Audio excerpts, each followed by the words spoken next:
Matthieu 15. Ce matin, on va parler d'un truc particulier, c'est les autotests. Alors, vous êtes tous familiers des autotests. En ce moment, j'ai l'impression, particulièrement. Alors, Kat, elle a fait 5 autotests dans les quelques derniers jours, pendant qu'elle n'était pas bien. Tellement d'autotests qu'elle a le nez qui saignait. Donc, elle est devenue malade des autotests. C'est quand même incroyable. Mais ouais, je sais que mes parents, ils ont fait un paquet d'autotests. Je sais que chez les barons, ils ont fait un paquet d'autotests. Et Eva aussi, elle a fait un autotest. Ben bref, à quoi sert un autotest? À nous autotester, vous allez me dire, c'est très pragmatique, Clayton, bravo. Un autotest permet de, grâce à un outil extérieur, grâce à la vue de quelque chose, de nous donner une image de notre, je cherche les mots, état. Merci, notre état. Ça va être très collaboratif ce matin. Notre état. Et du coup, ce matin, on va parler d'un autotest. On va lire un passage et je pense que c'est un passage qui nous permet, qui est un miroir, qui est un autotest, qui nous permet de nous regarder nous-mêmes et d'un seul coup, de différentes manières, de tester plusieurs choses en nous. De tester notre persévérance, de tester notre foi, de tester notre vie de prière. Et c'est comme un autotest. Donc, je veux que vous le preniez comme ça ce matin, comme un autotest. Donc, on va le lire une première fois. C'est l'histoire de la foi d'une femme non juive. Donc, je pourrais remplacer du coup femme là par n'importe qui ici et chez vous. Parce que ça n'arrive pas souvent dans les évangiles, mais là, ça s'adresse à une personne qui est exactement comme nous. Je ne pense pas qu'il y ait de juifs parmi nous, ou alors on me l'a bien caché, mais du coup, ça pourrait être la foi de Christophe, la foi de Antonin, la foi de... Vous avez compris. Ça pourrait être le titre de ce passage. Donc, normalement, vous êtes tous là déjà. Matthieu 15, 21. Jésus partit de là. Bon, je vais tout de suite m'arrêter là, parce que j'aime pas lire Jésus partit de là, et tout le monde se dit, mais il part d'où, comment, ça parle de quoi? Donc, on va tout de suite parler d'un contexte. Parce que Jésus partit d'où? Enfin, quel est le contexte de ce passage? Jésus, il vient de faire plusieurs miracles, et il a eu plusieurs discussions. Tout a commencé avec la mort de Jean-Baptiste. Jean-Baptiste est mort, et ça a affecté Jésus émotionnellement, forcément. Et une suite de choses s'est passée après sa mort. La multiplication pour les 5000 hommes. Donc, vous connaissez les pains et les poissons. Donc, il a multiplié, il a nourri, il a guéri une multitude de malades, juifs, bien entendu, en particulier là. Ensuite, qu'est-ce qu'il a fait? Il a demandé à ses disciples de partir, il est parti prier sur la montagne, puis après, il a marché sur l'eau, il a retrouvé... Non, mais laisse Kat aller le chercher. Parce qu'elle a déjà entendu le message. Je lui ai déjà fait. Désolé, ça me pleure, c'est pour ça. Il a marché sur l'eau. Pierre a marché sur l'eau. Après, il a eu une discussion avec des pharisiens sur ce qui est pur, ce qui est impur. Donc, c'était très juif comme contexte. OK? Donc, il était vraiment dans un territoire juif. Puis, Jésus partit de là et se retira dans le territoire de Tyr et de Sidon.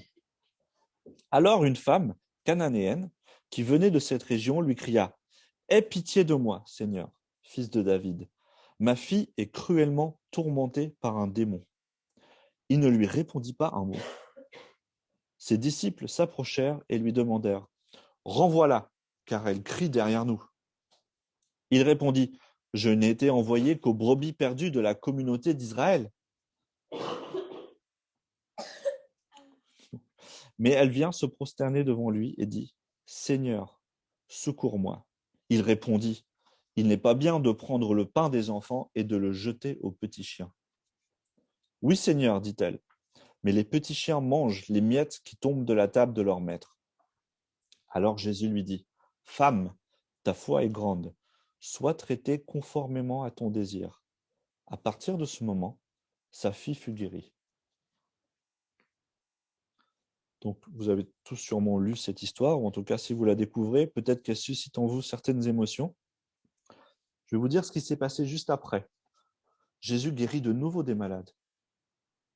Et Jésus multiplie de nouveau le pain, pour 4000 hommes cette fois-ci. Et Jésus de nouveau traverse le lac. Et Jésus a de nouveau une discussion avec des pharisiens. C'est marrant, ça, il y a un schéma qui s'est retrouvé, le même schéma qui se retrouve. Sauf que cette fois-ci, à partir de cette femme, il ne s'adresse à des non-juifs. Les nombreuses guérisons qui suivent sont des guérisons de non-juifs, et la multiplication de nouveau du pain et nourrir en abondance une communauté, c'était une communauté non-juive à ce moment-là.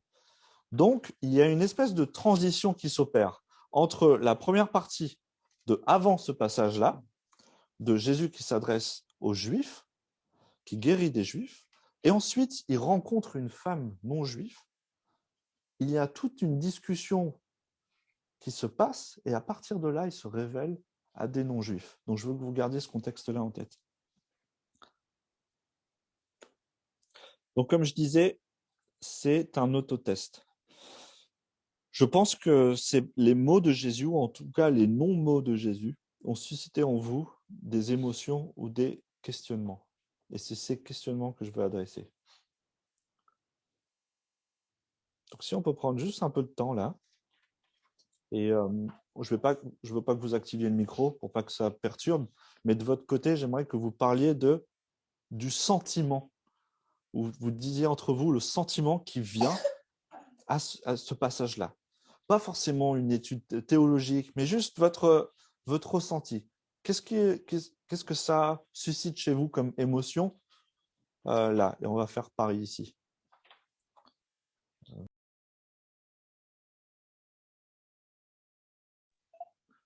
OK pour vous? Je vais juste dire, et c'est sûrement la même chose chez vous, il y avait d'autres, mais ici, il y a eu du choc. Kat dit, c'est marrant, j'ai pas l'impression de reconnaître le Jésus que je connais. Moi, la première fois que je l'ai lu, j'étais un peu dérangé. Ça me dérange. Christophe disait que la réaction des disciples, je la comprends pas. Elle me choque aussi. Donc, il y a un peu ce feeling de inconfort. Pourquoi? Qu'est-ce qui se passe? Et ceux qui me connaissent, vous savez que quand il y a quelque chose comme ça dans la Bible, moi, j'aime bien me dire, ça veut dire qu'il y a quelque chose là. Il y a quelque chose qui se passe. Et en effet, il y a quelque chose qui se passe.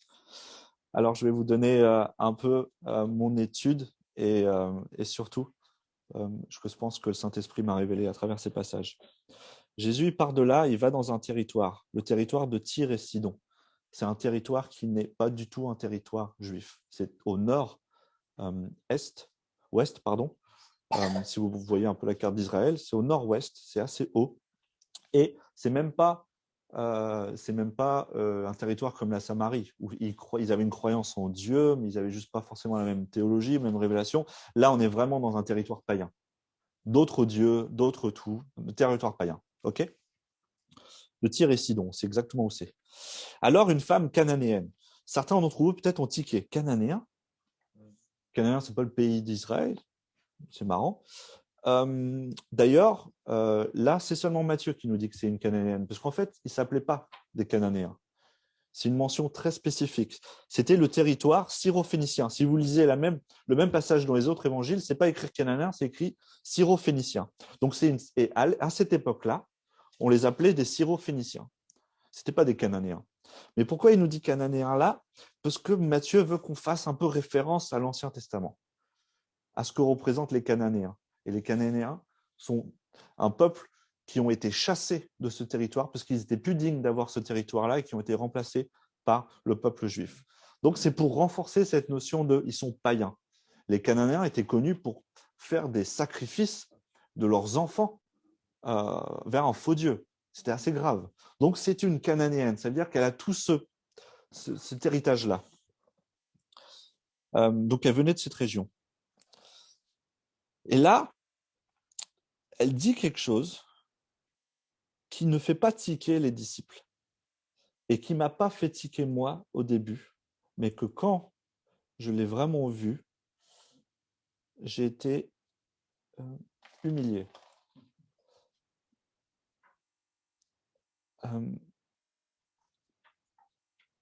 C'est une Cananéenne. Mettez-vous bien ça dans la tête, ce n'est pas une juive. C'est quelque chose dont on n'a pas l'habitude dans la Bible. Et là, qu'est-ce qu'elle dit? Aie pitié de moi, Seigneur. Et qu'est-ce qu'elle dit après? Fils de David. Vous vous rendez compte? Elle sait qui est Jésus. Fils de David, qu'est-ce que ça veut dire? Ça veut dire le Messie. Ça veut dire le descendant de David, le fils de Dieu. Ça veut dire, mais elle n'est pas juive, elle n'est pas d'Israël.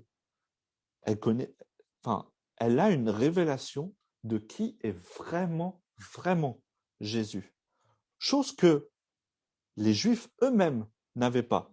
Si vous connaissez Matthieu 16, qui vient juste après, Jésus demande à Pierre, qui est-ce qui disent que je suis?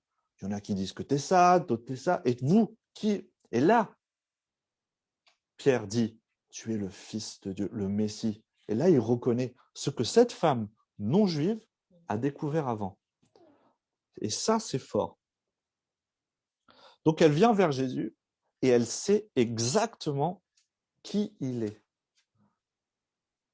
Nous qui sommes non juifs, prenons exemple là-dessus. Qui est vraiment Jésus? Là, Jésus, donc elle vient, fils de David, donc elle dit exactement qui il est. Elle dit que ma fille est cruellement tourmentée par un démon. Il ne lui répond pas un mot. Ses disciples s'approchent et lui demandèrent « Renvoie-la, car elle crie derrière nous. » Il répondit « Je n'ai été envoyé qu'aux brebis perdues de la communauté d'Israël. » Donc déjà, ces deux premières réponses. Chez vous, je veux dire, mais depuis quand Jésus nous ignore alors qu'on vient devant lui? Depuis quand il nous ignore? Et depuis quand il dit qu'il n'est pas venu pour eux? Il est venu pour eux. C'est incroyable ça. Jésus est dans un schéma de discipulat.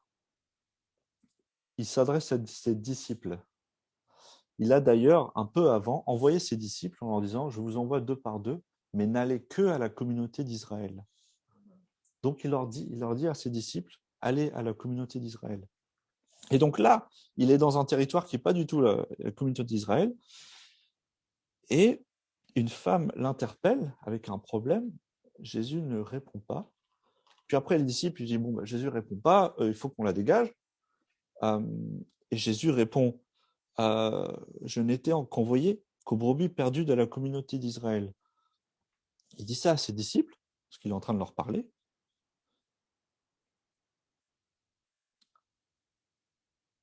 Donc il suscite chez eux ok, voilà l'enseignement que moi je vous ai appris. Je n'étais envoyé qu'à la communauté d'Israël, parce que je suis le Messie, le révélé, le descendant de David. En effet, je suis le Messie d'Israël. Et donc là, la veuve, pardon, pourquoi je dis la veuve, la femme, elle vient se prosterner devant lui. Quelle aurait été votre réaction, vous, face à ça? Jésus ne vous regarde pas, il ne vous répond pas, et en plus, il dit à d'autres, je ne suis pas venu pour elle, je suis venu pour la communauté d'Israël. Quelle est votre réaction à vous à ce moment-là? Ah, moi, je sais ce que ça aurait été la mienne. Ah oui, d'accord. Ah oui, ok. Non, mais ok, bon bah, bisous. Déjà, à l'ignorance, j'aurais fait bon, c'est bon, ok. Déjà ça. Ou alors, t'es pas venu pour moi? Ah, d'accord. Mais ça va encore plus loin. Elle vient se prosterner devant lui. Seigneur, secours-moi. J'ai besoin de toi.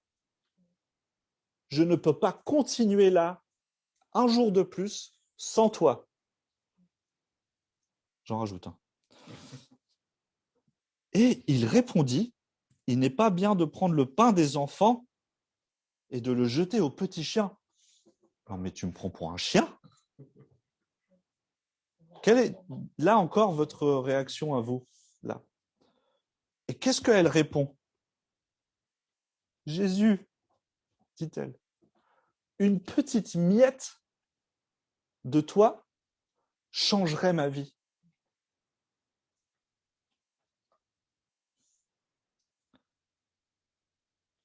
Pareil, j'extrapole. Alors Jésus lui dit, femme, et là il s'adresse à elle directement. Il dit, femme, ta foi est grande. Sois traitée conformément à ton désir. À partir de ce moment-là, sa fille fut guérie. C'est arrivé 2 fois dans la parole que quelque chose comme ça se passe. Quel est l'autre? Le commandant. Jésus a guéri 2 fois des non-juifs dans l'évangile, enfin, en tout cas, une histoire précise comme ça, et 2 fois, il parle de foi. La première fois, le centurion et le Romain, il lui dit, je n'ai pas vu de foi aussi grande dans le territoire. Parce que là, ils étaient en Israël, et là, il lui dit, ta foi est grande. 2 fois, Jésus parle d'une grande foi. Vous vous rendez compte? Jésus, la plupart du temps, il parle d'une foi aussi petite qu'une graine de moutarde. Et les 2 seules fois dans l'évangile où il parle d'une grande foi, c'est des non-juifs qui viennent le supplier et qui comprennent quelque chose que le peuple juif n'arrive pas à comprendre. 2 fois, c'est arrivé. Et là, il lui dit, ta foi est grande. T'imagines, Jésus te dit à toi, ta foi est grande. Vous savez ce que fait une petite foi? Imaginez ce que fait une grande foi. À chaque fois, il y a une mesure de foi qui est donnée, une petite mesure. Il vous est donné la mesure de foi nécessaire. Et la foi est toujours mesurée. Jésus mesure la foi. Et il utilise des choses que nous avons, une graine de moutarde. Et là, il lui dit, ta foi est grande. Jésus dit ta foi. Il n'a jamais dit ça à ses disciples.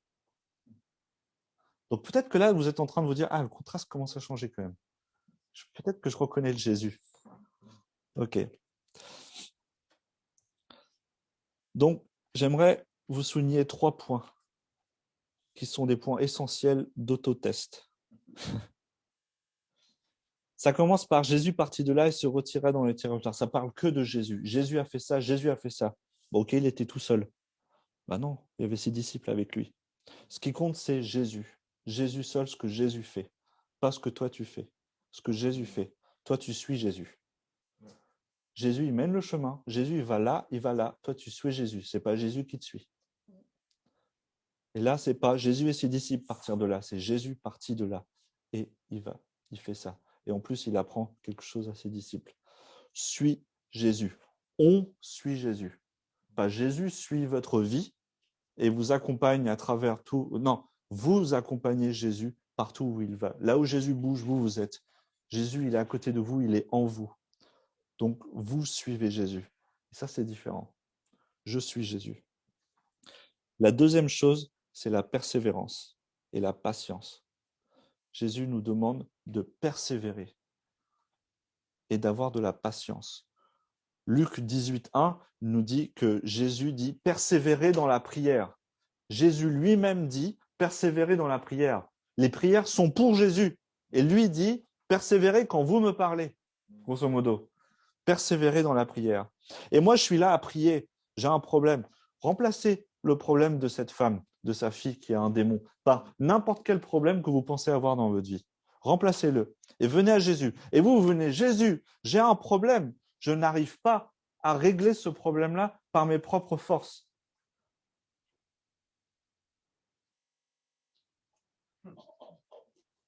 Et là, vous n'entendez rien. Quelle est votre réaction à ce moment-là? Ok. Bon, je lui ai demandé. Hein. Alors, Antonin, tu pries? Non, j'ai prié une fois. De toute façon, il ne répond pas. Ou alors, on dit la fameuse chrétienne phrase qu'on ne veut plus persévérer, de toute façon, que sa volonté soit faite. Non, viens voir Jésus, dire, j'ai besoin de toi, viens me secourir. Et Jésus, qu'est-ce qu'il te dit? Mais tu n'es pas digne, je ne suis pas venu pour toi. Et qu'est-ce que tu dis, toi? D'accord. Non, j'accepte, je sais que tu n'es pas venu pour moi. Je le sais. Mais aie pitié de moi. Aie pitié de moi. Et Jésus lui a dit, mais regarde ta vie, tu es comme un chien. Et toi, tu dis quoi? Oui, je sais que je suis un chien.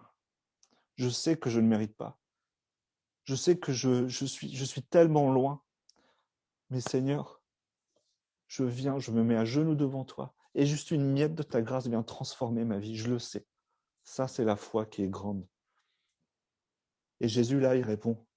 Et là, je vois Jésus dans ma tête. Femme, il la relève sur ses pieds. Il la prend peut-être dans ses bras. Il dit, ta foi est grande. Et tu vas être traité conformément à cette foi qui est grande. À partir de ce moment-là, il n'a même pas touché sa fille. Sa fille était guérie. À partir de ce moment-là, ta foi est grande. On persévère dans la prière. On ne lâche rien. Si on n'entend rien, on continue. Si on a une conviction de notre état, on s'humilie. Et ça, c'est mon dernier point. On s'humilie. Je ne suis pas digne de toi. Aie pitié de moi. On reconnaît notre condition. Les Israélites, les Juifs de cette époque-là, considéraient le peuple de Tyr et de Sidon, l'insulte commun, c'était des chiens. Là, Jésus regarde ses disciples et il leur dit, il n'est pas bien de prendre le pain des enfants pour le jeter aux petits chiens. Peut-être qu'il y a des disciples, ils se posaient des questions. Peut-être qu'il y en a qui disaient, bah non. Bah oui. Et là, elle répond. Vous voyez pas la répartie? Elle répond à ça. Oui, mais Seigneur, les petits chiens mangent les miettes qui tombent de la table. J'accepte que je suis un petit chien, que je ne suis pas digne, que tu n'es pas venu pour moi, que tu es juif et que tu es la révélation, le descendant de David. Je sais qui tu es. Je sais. Mais moi, je suis prêt juste à mettre à tes genoux et à prendre les miettes qui restent. Ça, c'est l'humilité. L'humilité, savoir notre condition. Il a appris une leçon à ses disciples, parce que là, ils ont pris cher. Il a appris une leçon à cette femme, ou plutôt elle a appris une leçon aussi à ses disciples. Et tout le monde est reparti de là, parce que juste après, Jésus quitta cet endroit. What? Il a fait tout ce voyage-là pour elle? Tout le monde est parti de là, grandi. Les disciples ont compris l'humilité. Cette femme, sa fille a été guérie. Je pense même qu'elle était déjà sauvée. Elle savait qui il est, elle l'a reconnu, elle connaissait sa condition. Et Jésus a démarré son ministère auprès des non-juifs. À partir de ce moment-là. Nous devons être conscients de notre misère spirituelle et que nous devons être au pied de Jésus, implorant sa miséricorde avec humilité et persévérance. Implorant sa miséricorde. Je vous inviterai à relire ça et ça encore. Mais juste avant que je clôture ce message-là, le Seigneur m'a donné de nouveau quelque chose qui s'adresse aux parents. J'avais même pas fait gaffe qu'en fait, elle voulait un miracle pour sa fille. Quelle est la responsabilité de nous, parents? Cette dame-là s'est humiliée pour sa fille.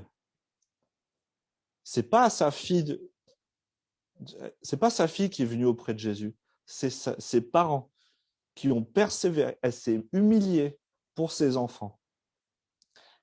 Est-ce que vous apportez au pied de Jésus vos enfants tous les jours avec persévérance? Parce que cette femme l'a fait et grâce à sa foi, sa fille fut guérie. Pas elle. Quand le centurion il est venu auprès de Jésus, ce n'était pas pour lui, c'était pour son serviteur. Combien de fois vous êtes venu à Jésus seulement pour vous? Donc là, je vais même plus loin. Je m'adresse à la lumière du centurion romain. Pour les autres. Persévérez pour les autres. Si vous n'avez pas de réponse, continuez pour les autres. Et là, en particulier dans ce passage-là, pour vos enfants. Parce qu'une miette de Dieu vient guérir vos enfants et chasser du démon. Le démon, Satan, sera chassé loin d'eux. Et moi, j'apporte, depuis que j'ai étudié ça tous les jours, je dis, c'est hors de question que Satan ait de l'emprise sur mes enfants. C'est hors de question. Je veux que ma foi soit grande. Je serais content que ma foi soit aussi grande qu'une graine de moutarde. Mais juste, je veux que ma foi soit grande pour mes enfants. Et sa fille fut guérie. Elle est sûrement rentrée voir sa fille lui fait, je ne sais pas ce qui s'est passé, mais regarde, je suis libre. Et là, elle lui a parlé de Jésus. Là, elle lui a dit, j'ai rencontré un homme, le fils de David, et il m'a tout dit. Je pense que c'est le moment où on peut prier ensemble. Et je vous inviterai à ces 3 choses que j'ai dit. On suit Jésus, on persévère avec patience et on s'humilie. Alors Jésus te dira, Christophe, ta foi est grande. Sois traité conformément à ton désir.